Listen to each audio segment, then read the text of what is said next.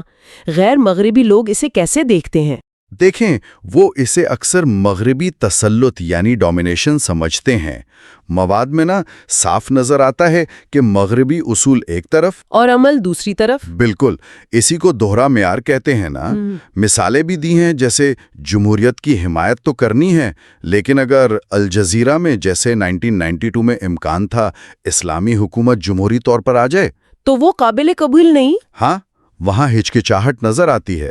یا پھر ایران عراق پر جوہری ہتھیاروں کے معاملے میں سختی، لیکن اسرائیل کے لیے وہ معیار نہیں۔ صحیح۔ اسی طرح چین کے ساتھ انسانی حقوق کی بات کرنا مگر سعودی عرب کے ساتھ نہیں۔ یہ تضادات ہیں۔ یہ تو واقعی ہے، یہ قابل غور بات ہے۔ اچھا، ان تضادات کے علاوہ مواد مستقبل کے لیے 3 خاص میدانوں کی نشاندہی کرتا ہے جہاں ٹکراؤ کا خطرہ زیادہ ہے۔